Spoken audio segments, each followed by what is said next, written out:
Hello, hello. Today I'm going to be answering some viewer questions that were submitted. There's a link to submit questions for next week in the show notes if you missed this one. So if you want to submit questions for next week, there's a link in the show notes. My name is Sarah.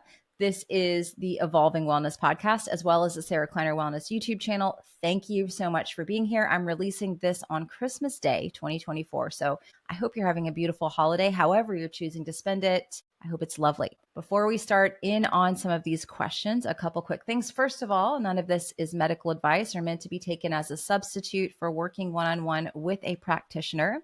I have a gift for you. I did send this out to my newsletter last week, but podcast and YouTube listeners, if you're wanting a 5-day meal plan to get back on track, there's a link in the show notes where you can download that PDF. I have created a little winter eating 5-day meal plan. That'll be in the show notes. I also have a holiday sale, end of the year sale going on, as well as a couple of ways you can work closer with me in the new year. First, and this is a little more time sensitive, the link will expire tonight to save up to $50 on my 21-day leptin reset challenge. There's an early bird that goes through tonight. You can take $50 off. That'll be in the show notes. And then I have a 20-person group coaching where you get a one-to-one consultation with me. It's an 8-week container. It's a lot more intensive. I have 10 spots left. It's 20 spots total. I have to cap this out at 20 because I'm going to be giving a lot of attention to this group, a lot of time to this group, and I don't want to overextend that attention and time. So that is also open now to the general public. There are 10 spots remaining as of the day that I'm releasing this. So lots of links down in the show notes. If you're looking for free stuff, you get that 5-day free meal plan that I've created. Of course, not medical advice. And then other ways, if you're looking to get deeper information and more support in 2025, I have options available for you. All right. So let me pull up these questions. I apologize for looking down. I have to read the questions as I'm talking here to the camera. Again, none of this is medical advice, just my opinion only. And I don't have a ton of questions today, so be a little bit on the shorter side so you can get off the phone and get back to enjoying your holiday. All right. Hi, I'm having high blood pressure and hypoglycemia. When my sugars are out of whack, my blood sugar pressure skyrockets. When I go low carb, my blood pressure skyrockets again. I'm doing the morning light, blocking blue light at night, and eating a protein-rich breakfast, but I'm still gaining weight and cannot figure out what is going on. What else could I do to help lose weight? Also, is there any other way to do one-on-one with you without Facebook? I have no social media. So that's really what I was going to say. Because you have the high blood pressure and hypoglycemia, I would love it if you could come into a container, and that 20-person container that we're half full, that's off of Facebook. There's a group off Facebook, and then we have 8 Zoom meetings. But if that's not on the table for you, and if you're listening and you're someone in this situation, the first thing I would do, good job on the morning light and blocking blue light at night. That's going to put you leaps and bounds ahead of most people to be doing that. Protein-rich breakfast, again, fabulous. But because of the hypoglycemia, which if you're not sure what that is, you are going to have blood sugar crashes and swings during the day that will make you hangry, shaky, not feel good, right? Hypoglycemia is something that a lot of people have in my family, and I have dealt with it in the past. It's not fun. I was very hypoglycemic before I did carnivore, and I will tell you, the first 2 months that I was doing carnivore, I felt absolutely terrible, like absolutely terrible. No energy, so much fatigue, couldn't sleep, but I'm someone who just pushes through discomfort, and my body did eventually adapt after about 2 months. Do I recommend that for anybody? Absolutely not. Is that how I coach people? Absolutely not. But if you have both of these things, high blood pressure and hypoglycemia, the first thing I'm going to do is, of course, we're going to work on your light environment. We're going to get that protein-rich breakfast, that signaling in there, which this person is already doing. But we're also going to need to create a customized meal plan to get your blood sugar in better shape, to get you more metabolically flexible and able to go longer periods of time without eating. That might look like eating a little bit more often in the beginning, getting your blood sugar more stable, and then going down to 3 meals. But it might take some time. So this is definitely a situation where I would get a little more one-to-one help, especially with the high blood pressure. Make sure that you have a practitioner that's helping you manage that high blood pressure. Then consider doing some mineral supplementation. My go-to for most people is going to be a Quinton, Quinton, hypertonic. If you can't, and there's a question in here about not being able to tolerate minerals, which I'm going to explain as well, because this is a common issue I also see with people. But I would get your body remineralized, because if you have a sodium potassium imbalance and you don't have the right mineral balance in your body, then this can also exacerbate both of these issues, the hypoglycemia as well as the blood pressure issues, because they can play into a loop with one another, as you've seen. And low carb, I think low carb has some tremendous benefits to it. However, the thing that I have learned over the last 5-6 years, really coaching keto, carnivore, low carb, and then now kind of not as much anymore, unless somebody is like, this is what I want to do. I have this specific condition. I want to do this. I'm like, okay, I know how to ease you into this. This is a situation, especially with the blood sugar crashes and swings, where we have to ease you into a low carb approach, if that's the approach that we choose to take for you.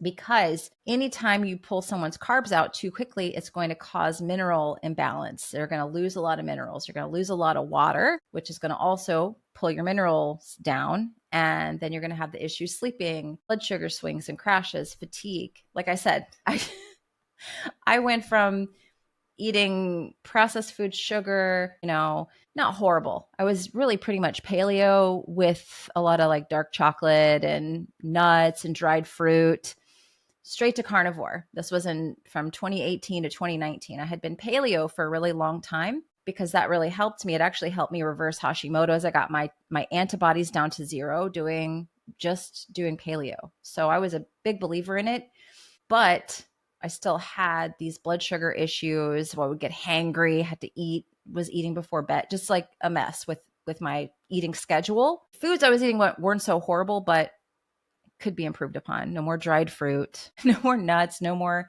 handfuls of dark chocolate chips. I had to change that. But I went straight from a diet like that to carnivore. And I literally felt terrible for 2 months, just terrible. And again, you can do that, but I don't think anyone should have to suffer for 2 months. There are better ways to go about it now. So to answer your question, Amy, yes, there are ways to get help from me outside of Facebook. I do have a Facebook community where I'm very active. We have Zoom meetings and I help the members in there.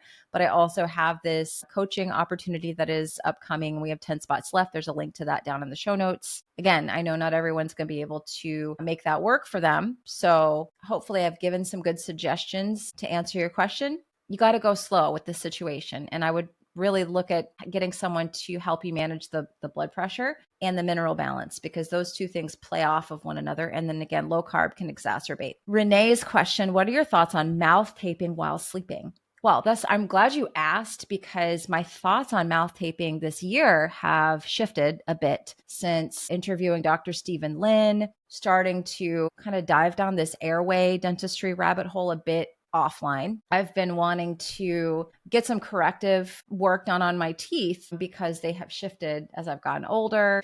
It's one of those things you start to notice more of. And so I've really, in my own family, my husband has always, and I hope he doesn't mind that I kind of talk about him a little bit here, but he's always had a little bit of a snoring issue. And this year we have gone deeper into some things that he's had pop up with his health. And one of the root causes of something we're dealing with, I think, has to do with this really small airway. So we went to an airway dentist that we found here in Atlanta. And I might, right now we're sending him through it because it is pricey. It's an investment. And once we get him on the good road, I'm going to go myself, because I may do some palate expansion. I may do some different things for my mouth. But one thing I have found is that if you have a very restricted airway, I don't know if mouth taping is like always the best idea, because this can further restrict your body's ability to breathe. And then if you have something going on with your nose where you can't breathe, this can be not the best thing. So with mouth taping, I think there's great benefits to it. There's a lot of great research to it, but I would get an airway assessment. If you're mouth taping and you're still not waking up feeling refreshed, if you wake up feeling worse, if you wake up startled a lot in the night, because that's what was happening with my husband,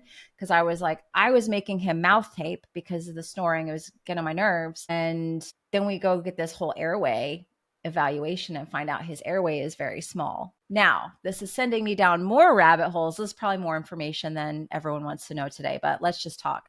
This is sending me down another rabbit hole, and I'm going to be interviewing Alina Connor, Kanner, in January. I've been following her work for a while and wanting to talk with her.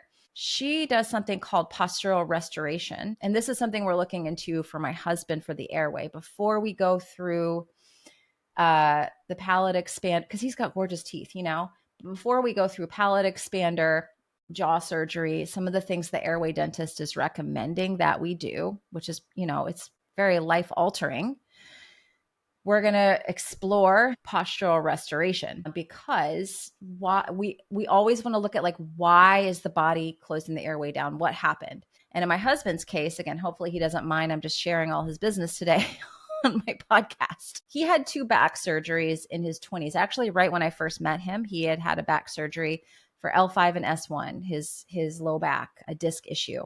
Was an athlete. His dad really forced him into the sports and just pushed him because he's a big, tall guy, big, tall, athletic guy, 6'4". And, tall people can notoriously have back issues. And so my theory, and we're kind of exploring this whole postural restoration thing, is that the back surgeries did something to shift his upper back. There was a compensation that was made on his spine somewhere. And so I still believe the body has a really wonderful ability to heal itself before we rush to surgeries and things like that. So I'll keep you posted, but this is probably not the answer you were looking for with mouth taping, but I have witnessed firsthand mouth taping, and I've heard, and I've posted about it online saying you should mouth tape. It helps to boost your metabolism, boost fat burning, yada, yada. And yes, there's a lot of interesting research on this. And I personally mouth tape. My airway is not closed off. I have a great open airway. And I do find that I feel more refreshed and more energized when I mouth tape.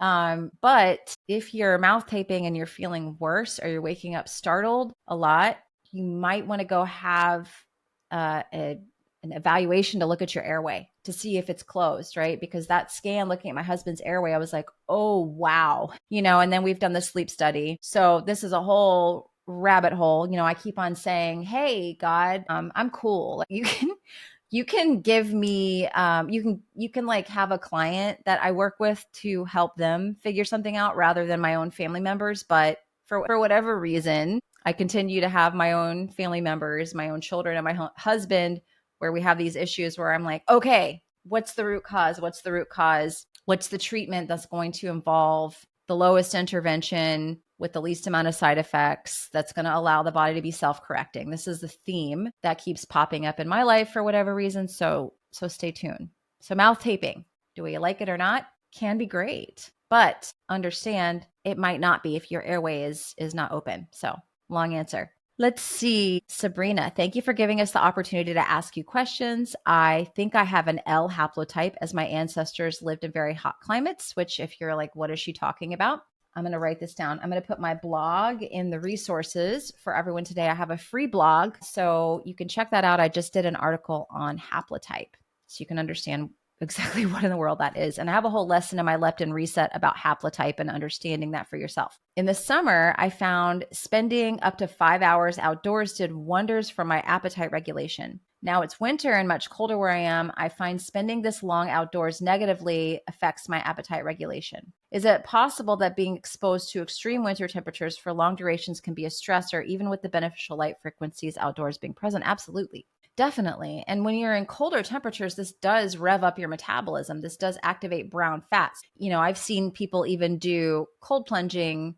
I've experienced this myself where I just can't, I'm just starving. I'm just doing too much cold therapy can absolutely dysregulate your appetite. There's a point with these hormetic stressors where you have a good response, positive response, and then there's a point where you push it too far and you have a negative response. So I don't care what haplotype you are. I think if you're outdoors too long and you're getting too cold in the wintertime, this can dysregulate your appetite, your energy, your sleep. It can be too much of a stressor for you. So I would, in the summer, capitalize on that outdoor time as much as you can. In the wintertime, I'm outside for shorter bursts. Granted, I'm in Georgia, and this morning I went for a walk. It was like 32 degrees. Not horrible at all. Easy, but it was a 30-minute walk. right? And I might do another one middle of the day, another one this afternoon just to get out there. But I'm not spending like the whole day outside like I do in the summer. Like in the summer, in the spring, when it gets nice out here, I'm taking my laptop, I'm taking everything outside, backyard, covered patio. I mean, I'm just outdoors all the time.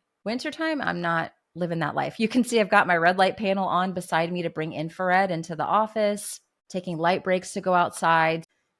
Yeah, I think it doesn't matter what haplotype you are. You can definitely do too much cold and it can cause an appetite dysregulation. So I hope that helps. And then for summer, yes, in being outdoors, absolutely, there's an appetite regulation piece because of alpha MSH that we make in UVA light. So if you do have issues with your appetite, UVA light in particular helps your brain make something called alpha MSH, which is an appetite regulator. So if you need to eat less and need to get this proper leptin signaling back on board, can be helpful. If you need to eat more because you have low leptin, can be helpful. So I like to say the sun is the ultimate adaptogen, but we can't just, more is not always better. Cold, sun. I don't think you can do too much grounding, to be honest with you, but more is not always better with some of these things. Pelly, why might Quinton hypertonic, Soleil water, and salt baths all give me anxiety? So that goes back to that first question. I find that if somebody has a sodium potassium imbalance, so most people, and I don't know because it's, and again, not medical advice and not having a full conversation with you,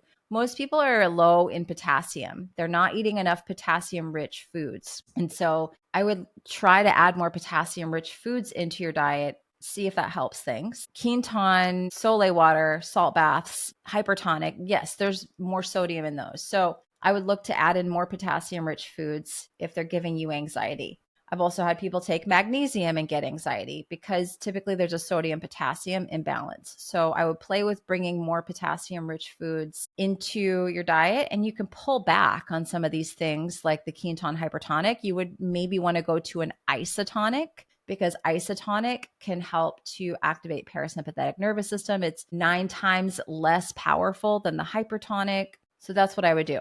And you don't need to, if you're doing Quinton, also do Soleil. It's one or the other. So that's where I would go. And then have you heard of people getting anxiety from red light panel? I have the Bond Charge Mini and feel anxious after just 5 minutes using it during the day only. I've heard all kinds of things, honestly. And yes, I have people in my private community that we have to go really slowly on red light therapy. So we'll start them out at a minute, per day and stay there for a week. They do okay, we can bump up to 2 minutes. We just kind of ease into it. And yes, there is typically some nervous system dysregulation at the core of this. Also could be at the core of not being able to tolerate Quinton, Soleil, saltwater baths and giving you anxiety. Same thing with the red light panel. All of it, there's some sort of a nervous system dysregulation piece that you might want to address that.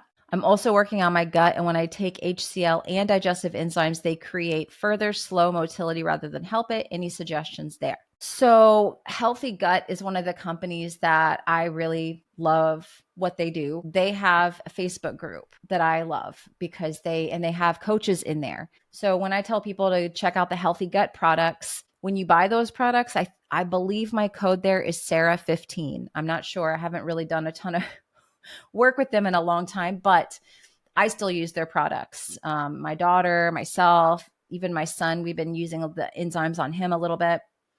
And so I love their products, and they have a really fantastic Facebook group that you can join. They also have a course now I think it's really inexpensive, maybe even $29. It's really inexpensive, but they can help you with your dosing because sometimes you need to increase your dose and sometimes you need to take it down. On something like a podcast, I wouldn't be comfortable giving protocols, but if you check out the Healthy Gut products, Steve Wright is just a really fantastic guy. I have his cell number. We text every now and then. He's a really stand-up guy. And the great thing about those products is you can, if they don't work for you, you can send them back. They will give you money back guarantee. So don't buy them off of Amazon because they now sell them on Amazon. Buy them directly from the Healthy Gut website. I believe my code there is Sarah15. And then they can help you play with the dosing because different people have different issues going on. And this could also be a nervous system piece that needs to be looked at. And because of course the gut is related to the nervous system. So that's what I would do to figure out what kind of dose is going to be best for you for HCl and for enzymes, because it does have to be somewhat individual. Wow. Okay. I believe that's all the questions. Let me refresh my screen here. This will be kind of a short episode, and I will make sure to put this link in the show notes in case maybe you guys don't know I would have this option available for you to ask me questions, but I definitely want to be able to answer questions for everyone. Next week, I will have some help on Monday with the kids, so I'll have a little bit of time to record. And thank you for being here. I know this was a bit of a shorter episode, but hopefully you found some of the information helpful. Make sure to head down to the show notes. You can get my 5-day leptin reset eating plan. You can get my free blog. And then there are those other opportunities to work a little bit deeper with me. The January leptin 21-day challenge, which is a lot less of an investment than the coaching group that's 20 people. That's on early bird through tonight through Christmas. And then that 10-person coaching group is also, or 20-person with 10 spots available, is also in the show notes as well. So lots of stuff all the way from free to getting more help and an opportunity to ask questions for next week. Hope you have a beautiful, beautiful Christmas, and I will talk with you again soon.